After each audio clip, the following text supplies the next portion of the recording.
Artigo 20. Ficam a Reserva Global de Reversão, RGR, de que trata o artigo 4º da Lei número 5.655, de 20 de maio de 1971, e a Conta de Desenvolvimento Energético, de que trata o artigo 13 da Lei número 10.438, de 26 de abril de 2002, autorizados a contratar operações de crédito com o objetivo de cobrir eventuais necessidades de indenização aos concessionários de energia elétrica por ocasião da reversão das concessões ou para atender a finalidade da modicidade tarifária.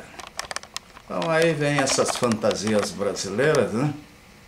Que a gente pode sempre duvidar da eficácia, né? Essa RGR, ela foi criada para garantir, vamos dizer assim,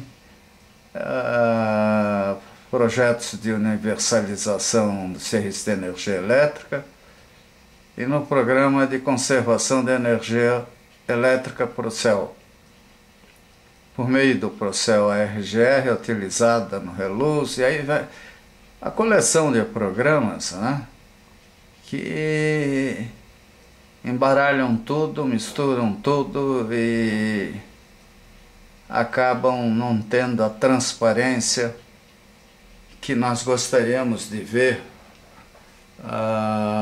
no plano federal. E a gente descobre aos poucos o porquê que essa transparência não acontece, né, tão indesejada. Então a questão toda está em confiar no governo, em acreditar naquilo que com tanta veemência o governo fala, né? Parágrafo 1º. A RGR e a CDE poderão utilizar parte de seu fluxo de recebimento futuro para amortizar a operação de que trata o caput, né? CDE é outra fonte de subsídio, vamos dizer assim, para o desenvolvimento energético dos estados, projetos de universalização de serviços de energia elétrica, programa de subvenção aos consumidores de baixa renda, expansão. Então, a gente que tem muito contato com, ou já tive contatos numerosos no plano federal, cheguei a ouvir coisas humilhantes até em relação a coisas, ao uso de recursos federais. Quer dizer, no papel tudo é muito bonito, na prática não. Tinha um estado aí, por exemplo, que recebia lâminas para energia fotovoltaica, e esse amigo, fazendo uma inspeção nas escolas onde elas deveriam serem instaladas, acabou constatando que metade delas estavam em fazendas de coronéis. Então isso é Brasil, por isso que esse Brasil gigantesco é muito bonito do ponto de vista militar ou sei lá o quê, mas é um pesadelo do ponto de, vamos dizer assim, sob a ótica da moralidade, né? Que é muito difícil realmente garantir seriedade em 8,5 milhões de quilômetros quadrados. Parágrafo 2º. A ANEEL considerará a parcela anual resultante da amortização da operação de que trata o caput para efeito de cálculo das cotas anuais do CDE. Parágrafo 3º. As operações financeiras de que trata o caput poderão ter como garantia o fluxo futuro de recebimento da arrecadação da RGR e da CDE. Artigo 21.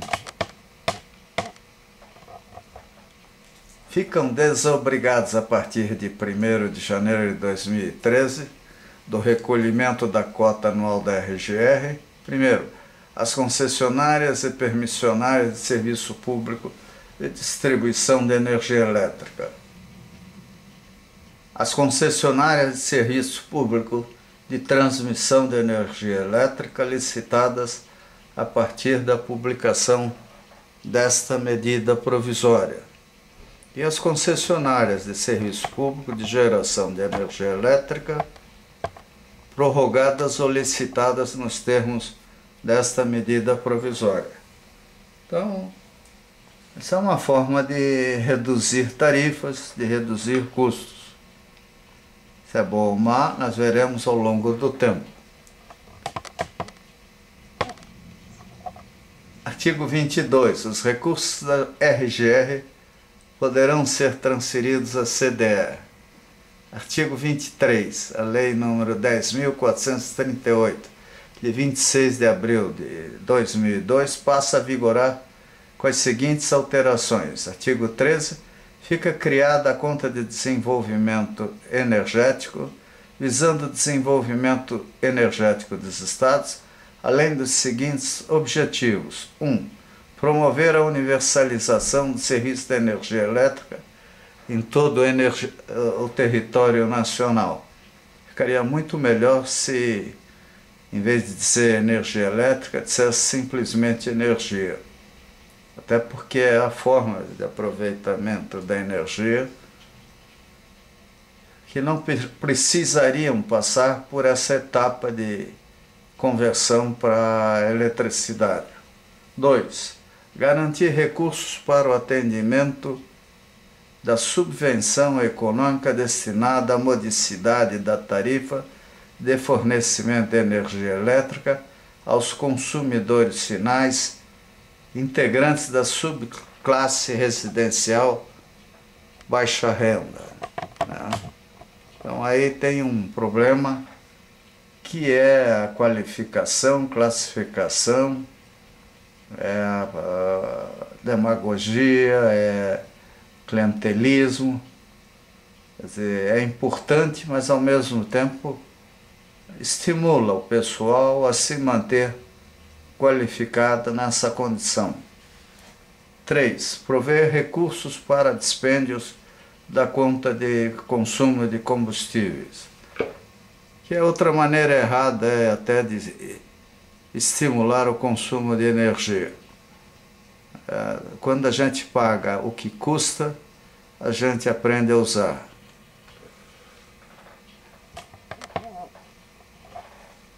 4. Prover recursos e permitir a amortização das operações financeiras vinculadas à indenização por ocasião da reversão das concessões ou para atender à finalidade da modicidade tarifária. 5. Promover a competitividade da energia produzida a partir da fonte carvão mineral nacional nas áreas atendidas pelos sistemas interligados, destinando-se à cobertura do custo de combustíveis de empreendimentos termoelétricos em operação até 6 de fevereiro de 1998 e de usinas enquadradas no artigo 11 da Lei 9.648, de 27 de maio de 1998. Quer dizer, esses limites de aplicação da lei podem ser discutidos juridicamente, porque uma região, uma época pode, outra não. 6. Promover a competitividade da energia produzida a partir de fontes eólicas, pequenas centrais hidrelétricas, biomassa e gás natural. Quer dizer, esse famoso subsídio, quem paga é o contribuinte, é aquele que gasta energia. Será que ele está consciente disso e está tão interessado assim em financiar a energia alternativa? Então, é bom que todos saibam que estão pagando. Não existe nada de graça em lugar nenhum do mundo.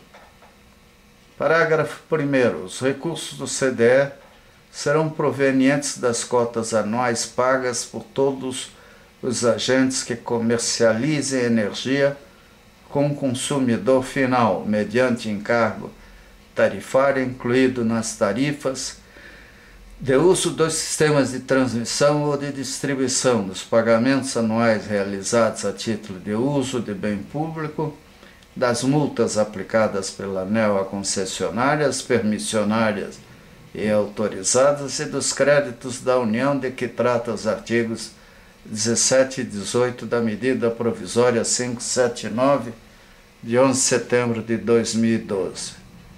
Parágrafo 2º.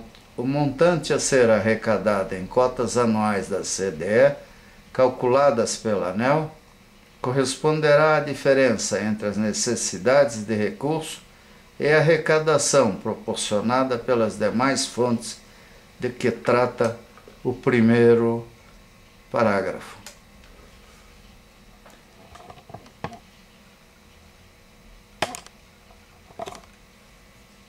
Parágrafo 3º. As cotas anuais da CDE deverão ser proporcionais às estipuladas em 2012 aos agentes que comercializem energia elétrica com o consumidor final.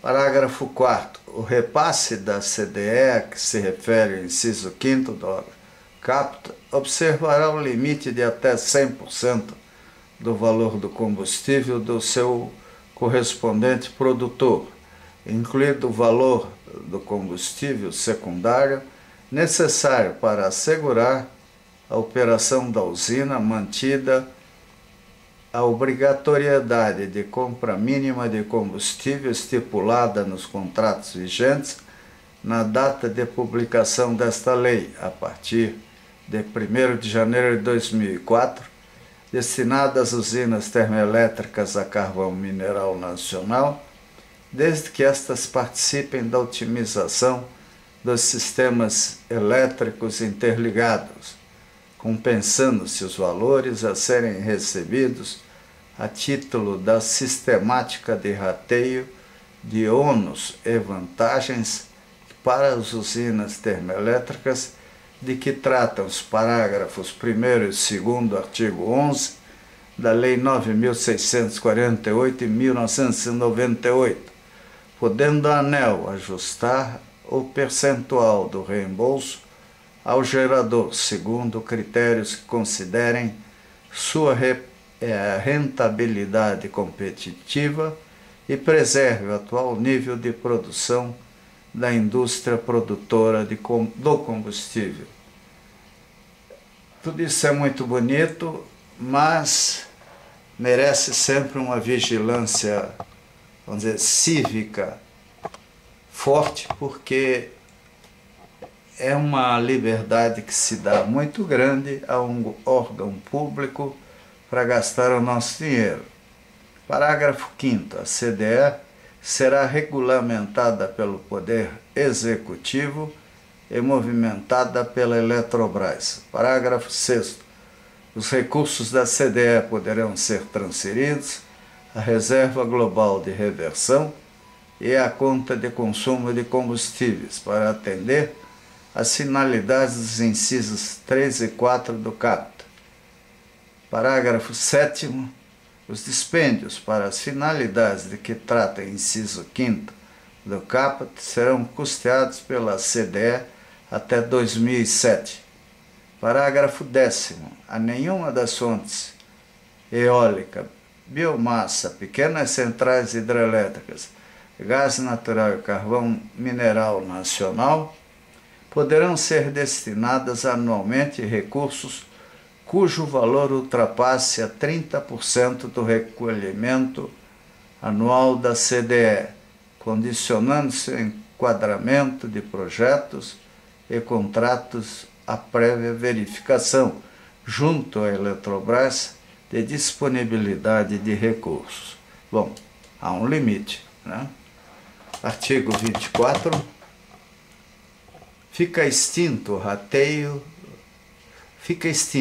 rateio do custo de consumo de combustíveis para a geração de energia elétrica nos sistemas isolados, de que trata o parágrafo 3º do artigo 1º da Lei 8.631, de 4 de março de 1993.